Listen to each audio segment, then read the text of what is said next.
Hi guys, welcome back to another video, and today I'll be taking a look at the latest direct drive wheelbase from Moza Racing. This is the R21, aimed at the high-end sim racing market, competing directly with the Fanatec Podium DD1 wheelbase, and price-wise coming in at a similar amount. It has an all-metal body and a high-performance motor supporting a maximum torque of 21 Newton meters. The packaging only comes with a direct drive wheelbase, so you'll have to purchase a wheel and pedal separately, but this is exactly the same with Fanatec's DD1. So I'll be testing this out on my sim cockpit from Track Racer, which is a TR120, and using the wheelbase in conjunction with Moza's FSR Formula wheel and Moza's CRP pedals. I'll take you through the main features of the wheelbase, tell you what it feels like, together with how well it performs, and I'll cover off any pros and cons. But before I begin, let me know if you currently own a racing wheel, and if so, which one. And if you're new to the channel, hope you can support me by subscribing and hitting the bell icon to get notified of my next release. In the box you get some Moza stickers, a user manual, a USB-A to USB-B cable, a bag containing an Allen key and some screws for mounting the wheelbase, a massive power adapter, and the R21 direct drive wheelbase.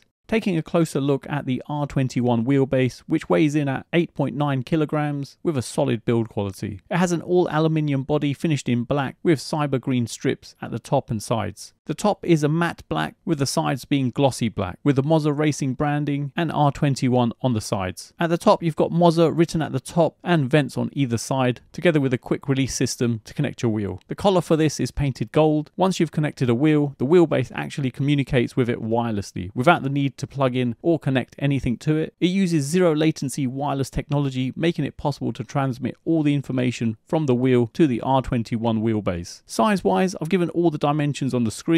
It has a high power motor supporting a maximum torque of 21 Newton meters. Design wise, it's identical to Moza's R16, which gives 16 Newton meters of torque, and in terms of cost it's £200 cheaper. But it does make me wonder if it's the same unit with a larger power supply, a bit like what Fanatec has done with the CSL DD, where the boost kit takes it from 5 Newton meters to 8 Newton meters. Placing it next to the Moza R9, which gives 9 Newton meters of torque, you can see how much larger it is, and in comparison it's much heavier. Towards the front on the left hand side you have 4 pins, and this is where you'd connect the digital dash, which is an optional extra and definitely a cool option to go for, as you can get telemetry data as you're driving depending on the game you're playing. But if you go for Moza's FSR Formula wheel, which I'll be using today, it actually has a digital dash built onto the wheel. On the back of the R21 you have the connection ports for the e-stop, which is another optional extra. There's a USB-B port and the other end connects to your PC, a DC power input and a power button, which I would have preferred to be at the front of the wheelbase for ease of access, but it's not a deal breaker. Underneath you have 4 mounting holes for mounting onto the sim cockpit, and with the power given out by this, you wouldn't really want to desk mount it. Deck mounting is the only mounting option available here, and there's no way to side mount this like you can with a Fanatec DD1. The wheelbase is only compatible with a PC and not a console, but you can get one of these adapters from a company called Brook. This is a Ras1ution 2, allowing you to play on the PlayStation 5 or the Xbox Series X and S consoles, and I'll be testing this out later to see how well it works. I'll be testing the R21 on my sim cockpit from Track Racer. This is the TR120. It's constructed from high-end aluminium anodized in black, giving an awesome finish. It's the first aluminium profile simulator with curves, which is extremely rigid with zero flex and has a sleek design. There's loads of add-on options available, so if you're after a sim cockpit, this is an awesome option to go for, so be sure to check out their website. Links are in the description below. My screen is the LG OLED C1, that's 55 inches in size, which is attached to a monitor stand which is also from Track Racer.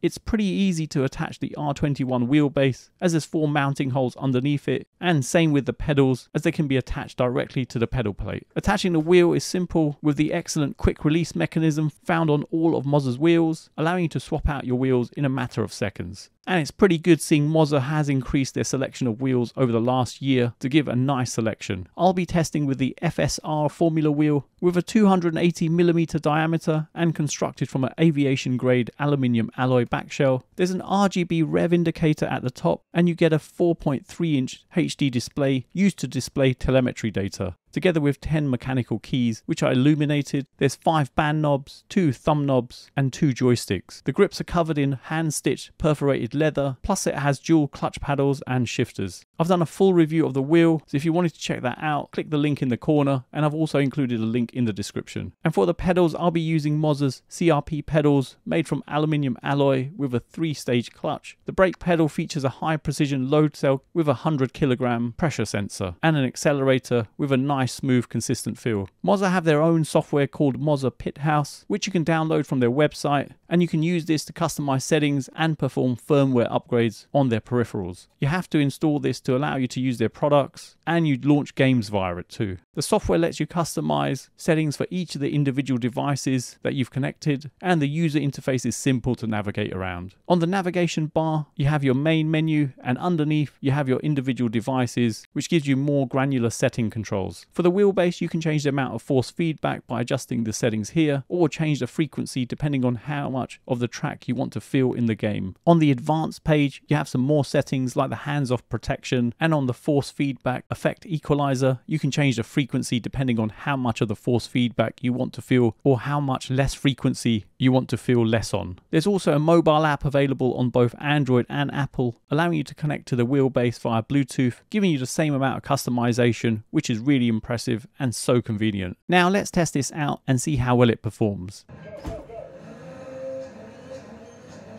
The racing experience is really good, with it being smooth, refined, and giving a good amount of detail from bumps, curbs, and the track itself. I've got the force feedback on at 60%, which is about 12.5 Newton meters, which is more than sufficient for most people. You get a good amount of customization available via Moza's Pithouse app, allowing you to tweak settings subtly and adjusting your preference when racing. You can make these changes immediately on the fly by flipping over to Moza's Pithouse app, and the good thing here is that the changes are immediate without the need of restarting anything. Plus, to make things even more convenient, you have the phone app, so you don't have to leave your race. It would have been nice if there was a way of doing this directly from the wheel when attached to the wheelbase, but doing it via your PC or phone would probably be easier with the GUI interface. The R21 wheelbase is very quiet, and even after playing for a couple of hours, it didn't feel warm, and there isn't any loss of performance or any worry of overheating. Increasing the torque levels to the maximum of 21 Newton meters actually felt too much, especially if you're racing for long periods, as it does get quite tiring and you'll need a lot of stamina to keep racing at this level. But this is aimed at the professional sim racers. The experience from the wheelbase is pretty good. You can feel the force feedback accurately from the track when you're going around corners, hitting the curb, or even driving on different surfaces. But it's definitely worth playing around with the customization settings to get your sweet spot with this. Overall, the experience does feel pretty good, and performance-wise, it's really impressive. Now, as I mentioned, the wheelbase is only compatible with a PC, as with all of Moza's wheelbases, and for the hardcore sim racers out there, this isn't a surprise, as generally you wouldn't go down the console route, as triple screen or ultra-wide monitors are not supported.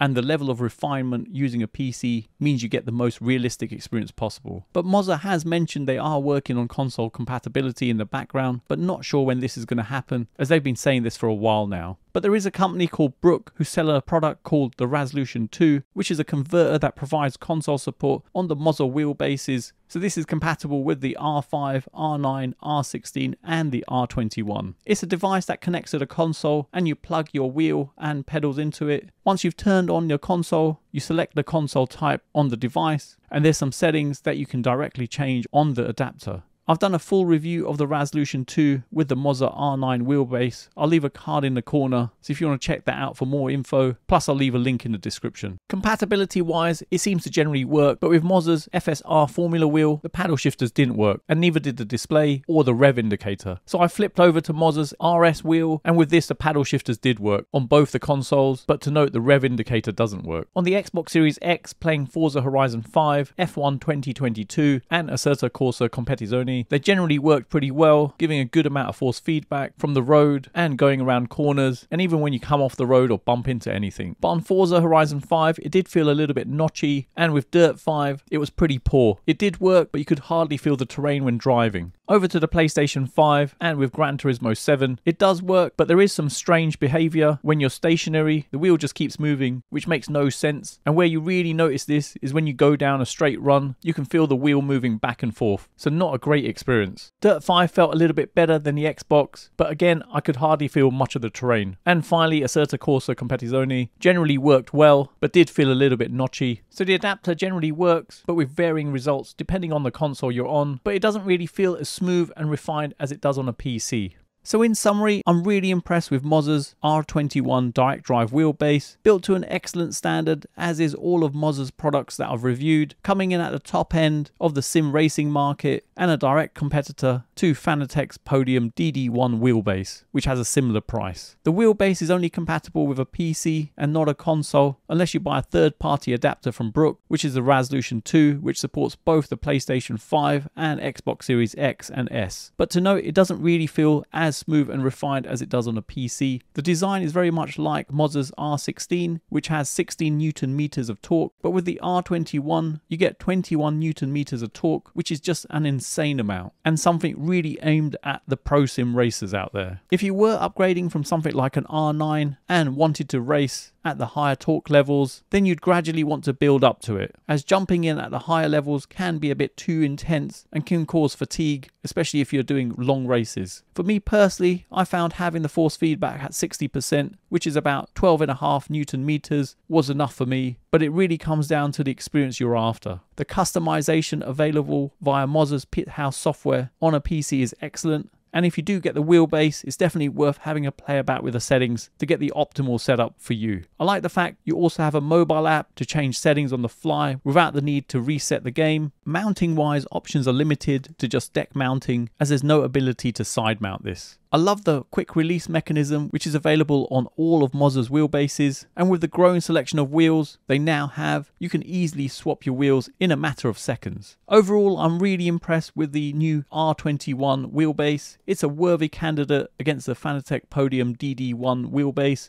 that performs well on a PC to give an awesome racing experience, and a great addition to Moza's growing range of wheelbases. So there you have it. You've come to the end of another video, and I hope it's helped anyone thinking of purchasing this. Details are in the description below, including purchasing links. And if you're still here, drop a Moza R21 in the comments, as it's nice to see who's made it to the end of my video. You can follow me on Instagram, TikTok, Facebook and Twitter. Don't forget to hit the like button, subscribe to the channel, and turn on notifications to be notified of my next release. Thanks for viewing, and see you in the next one.